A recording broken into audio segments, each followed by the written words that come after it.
Delta Force კვლავ მოექცა მედიის ყურადღების ცენტრში, მას შემდეგ, რაც ამერიკის შეერთებული შტატების სამხედრო წვრთნებმა კალიფორნიის უბნები შეარყია ვერტმფრენებით, კონტროლირებადი აფეთქებებით და სიმულირებული სროლებით ურბანულ ტერიტორიებზე.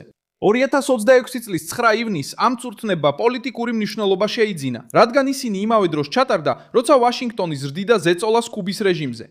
მარკო რუბიო აყენებს ეჭვქვე ჰავანასთან ნებისმიერ შეთანხმებას. დონალდ ტრამპი ინარჩუნებს უფრო მკაცრი ქმედების მუქარას, ხოლო კუბა ცდილობს უპასუხოს წინააღმდეგობის იმიჯით. შეიარაღებული სამოქალაქო პირები და რაულ კასტრო, რომელიც ოფიციალურ ღონისძიებაზე კვლავ გამოჩნდა, სამხედროებით გარშემორტყმული. ის, რაც მხოლოდ კიდევ ერთ სამხედრო წვრთნად ჩანდა, მთელი რეგიონისთვის სიგნალად იქცა. კომუნისტურ კუნძულზე ხშირია ელექტროენერგიის გათიშვების საწვავის დეფიციტი, ნაკლებობა და შიდა დაძაბულობა. ამ დროს შეერთებული შტატები აჩვენებს, რომ მათი სპეციალური ძალები აგრძელებენ ვარჯიშს ურბანულ გარემოში, სწრაფი შეღწევისთვის, სამაშველო ოპერაციებისთვის და მაღალი რისკის კრიზისებისთვის. ჰავანა ცდილობს ძალა აჩვენოს, მაგრამ მიღებული მესიჯი სხვაა. როდესაც ზესახელმწიფო ამ დონეზე ელიტურ ჯარებს ავარჯიშებს და ამავე დროს კუბის რეჟიმს დიპლომატიაში, ეკონომიკასა და უსაფრთხოებაში ზეწოლას ახორციელებს, კუბაში ამას ვერავინ აღიქვამს როგორც უბრალო დამთხევას. რას აკეთებდა დელტა ძალა? რატომ გახდა ეს ვარჯიში ჰავანასთვის განგაშის მიზეზი? როგორ აქციეს ტრამპმა და რუბიომ კუბა პოლიტიკურ და სამხედრო სამიზნედ? ახლავე ყველაფერს გეტყვი. თუ ასეთი პირდაპირი და უწყვეტი კონტენტი მოგწონს, გამოიწერე არხი, რადგან აქ ასეთი ვიდეოები ყოველდღე გამოდის. ვარჯიში კალიფორნიის სამხრეთ ნაწილში ჩატარდა, ჩანაწერები კი ისეთ ქალაქებშია, როგორიცაა ლონგ-ბიჩი, პასადენა და City of Industry. მოსახლეობამ შიში გამოხატა, ღამის განმავლობაში ადგილობრივმა ხელისუფლებამ სამხედრო აქტივობის შესახებ გააფრთხილა, ამერიკულმა მედიამ კი დაადასტურა ვერტმფრენები, კონტროლირებადი აფეთქებები და სროლის სიმულაცია. საჯარო ინფორმაციაში ოპერაციის ყველა მიზანი დეტალურად არ იყო აღწერილი. ეს ჩვეულებრივი ამბავია, როცა სპეციალურ ძალებზე ვსაუბრობთ. ცნობილია, რომ წვრთნა ჩაატარეს შეერთებული შტატების სამხედროებმა ურბანულ გარემოში, გამოიყენეს ცარიელი შენობები და სტრუქტურები, რომლებიც რეალური კრიზისული სიტუაციების სიმულაციას ახდენენ. ამ ტიპის მომზადება არ ტარდება პარადისთვის, ის ტარდება რთული სცენარისთვის, მცირე დროში, მაღალი რისკით და სწრაფი გადაწყვეტილების მიღებით. სწორედ აქ იძენს ეს საქმე ძალას კუბის კრიზისის კონტექსტში. წვრთნა არ ყოფილა იზოლირებული, ის ჩატარდა ვაშინგტონის მხრიდან ჰავანაზე პირდაპირი ზეწოლის რამდენიმე კვირის შემდეგ. დონალდ ტრამპმა და მარკო რუბიომ გაამკაცრეს ტონი კუბის რეჟიმის წინააღმდეგ და რუბიომ თქვა, რომ მოლაპარაკებით გადაწყვეტის შანსი მაღალი არ არის. პრაქტიკაში ეს ნიშნავს, რომ თეთრი სახლი კუბას უყურებს და იქ მხოლოდ ძველ დიქტატურას ვერ ხედავს, რომელიც გადარჩენას ცდილობს. ის ამას უსაფრთხოების საფრთხედ აღიქვამს. სტრუქტურად, რომელიც დაკავშირებულია შიდა რეპრესიასთან, გარე გავლენასთან და არასტაბილურობასთან კარიბის ზღვის რეგიონში. კუნძული ამერიკის ტერიტორიასთან ძალიან ახლოს მდებარეობს, რომ შორეულ პრობლემა ჩაითვალოს. კუბა კი პასუხობს წინააღმდეგობის სპექტაკლით. რეჟიმმა გაავრცელა მობილიზაციის გზავნილები, გამოჩნდა როგორც ხალხის მზადყოფნის მხარდამჭერი და მისცა საშუალება გავრცელებულიყო იდეას შეიარაღებული სამოქალაქო პირების შესახებ, რომლებიც რევოლუციას დაიცავენ. მაგრამ ეს რიტორიკა ქუჩების რეალობას ეჯახება. რეჟიმი, რომელსაც სამოქალაქო პირის ხელში ავტომატის ჩვენება სჭირდება იმისთვის, რომ კონტროლის ილუზია შექმნას, სინამდვილეში თუნდაც სიტყვიერად არ აღიარებდეს შიშს ამჟღავნებს. ნამდვილი ძალა ყოველთვის ხვილს არ საჭიროებს, ვინც ზედმეტად ბევრს ხვირის, ჩვეულებრივ სისუსტის დამალვას ცდილობს. რაულ კასტრო ასევე გამოჩნდა ჰავანაში, შინაგან საქმეთა სამინისტროსთან დაკავშირებულ ღონისძიებაზე, მას შემდეგ რაც ის შეერთებულ შტატებში ბრალდების ობიექტი გახდა 1986 წელს ჩამოგდებული სამოქალაქო თვითმფრინავების საქმესთან დაკავშირებით.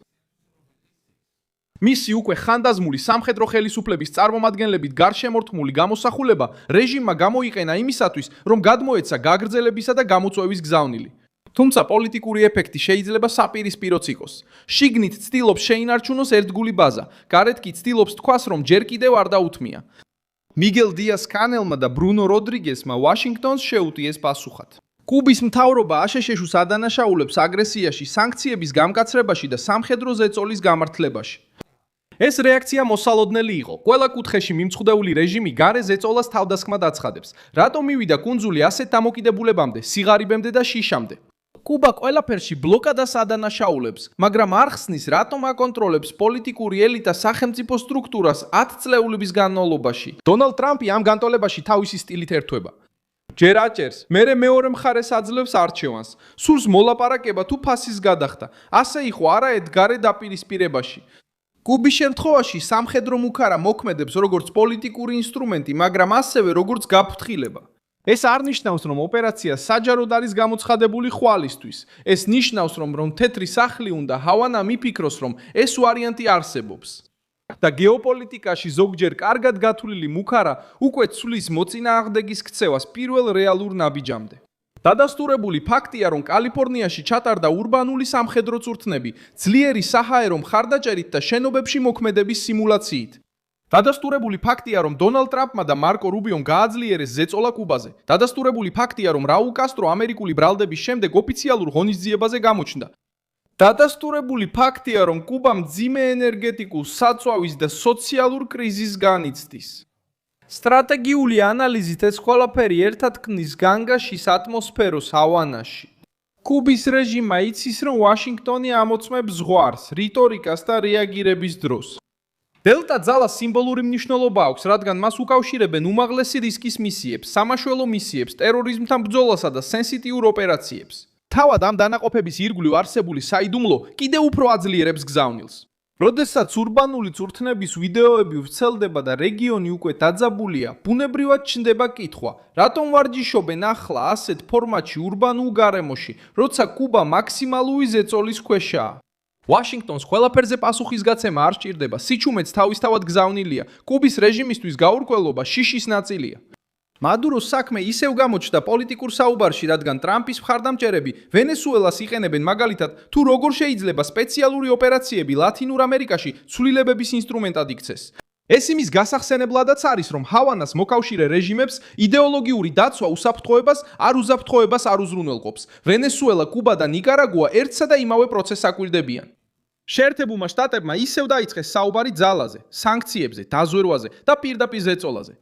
კუბის გიორიიც ამ ანალიზში შედის, რადგან ჰავანას უსაფრთხოება ყოველთვის რეჟიმის მკაცრ ძალად იყო მიჩნეული. 10 წლების განმავლობაში კუბა მეთვალყურეობის შეღწევისა და რეპრესიების მეთოდებს ექსპორტირებდა თავის მოკავშირეებთან ლათინურ ამერიკაში. ეხლა როცა ზეწოლა ისევ თავად კუნძულზე ბრუნდება, რეჟიმი ცდილობს შიდა მობილიზაცია და ხალხის სიმამაცე აჩვენოს. მაგრამ პროპაგანდის ჯარი რეალურ შესაძლებლობას ვერ ჩაანაცვლებს. დაღლილი, ენერგიის და საკვების გარეშე დარჩენილი მოსახლეობა კედლად არ გადაიქცევა მხოლოდ იმიტომ, რომ მთავრობა სამხედრო რიტორიკას ავრცელებს. კუბელ სამხედროებსა და ამერიკის შეერთებული შტატების სამხრეთის სარდლობას შორის მაისის ბოლოს გამართული შეხვედრაც აჩვენებს, რომ უსაფრთხოების არხები კვლავ აქტიურია დაძაბულობის პირობებშიც კი. ეს რისკს არ ამცირებს. პირიქით, ეს ადასტურებს, რომ ორივე მხარეს ესმის ნებისმიერი შეცდომა შეიძლება სწრაფად გადაიზარდოს. როდესაც პოლიტიკური ზეწოლის პირობებში პირდაპირ სამხედრო დიალოგი მიმდინარეობს, ეს ნიშნავს, რომ ყველამ გაიგო, კრიზისი სიმბოლურ დონეს გასცდა. ჰავანა სულს თავიდან აიცილოს სიურპრიზი, ვაშინგტონი კი სულს დაანახოს, რომ აკვირდება სიტუაციას. ტრამპმა და რუბიომ იციან, რომ ეკონომიკურ კრიზისში მყოფი და საზოგადოებრივი ნდობის გარეშე დარჩენილი დიქტატურა უფრო მოწყვლადია, ვიდრე მხოლოდ დიპლომატიურად იზოლირებული დიქტატურა. პერუს მდგომარეობაც ამავე რეგიონული თამაშის ნაწილია. კეიკო ფუჯიმორიმ უცხოეთში მიცემული ხმებით მცირე უპირატესობა მოიპოვა რობერტო სანჩესთან დაძაბულ ბრძოლაში. და ბაზარმა უკეთესად რეაგირა, როცა მემარჯვენეებმა პოზიციები დაიბრუნეს. ეს ფაქტი მნიშვნელოვანია, რადგან აჩვენებს, რომ ლათინური ამერიკა ორ გზას შორისაა გაყოფილი. ერთი მხრივ, მემარცხენე პროექტები ყველაფრისთვის თავიდან გადახედვას აპირდებიან, კონსტიტუციის შეცვლას, კონტროლის გაძლიერებას და ინფორმულების გამეორებას, რომლებმაც უკვე დაანგრიეს სხვა ქვეყნები. მეორე მხრივ კი კონსერვატიული რეაქცია, რომელიც ცდილობს წესრიგის, ბაზრისა და უსაფრთხოების აღდგენას. კუბა ამას შეშფოთებით აკვირდება. რადგან რეგიონში მემარცხენეების ყოველი მარცხი კიდევ უფრო მეტად იზოლირებს ჰავანას. მე ვარ მილსონ ალვესი, ინტერნაციონალისტი და ჩემი მიზანია ყოველდღე მოგაწოდო სანდო ინფორმაცია სიმართლით. სიახლეების ბმულები ვიდეოს აღწერაშია. მოიწონე ეს ვიდეო, გამოიწერე არხი და ბოლოს გადახედე კომენტარებს, რომ კიდევ უფრო მეტად ჩაერთო მილსონ ალვესის საზოგადოებაში.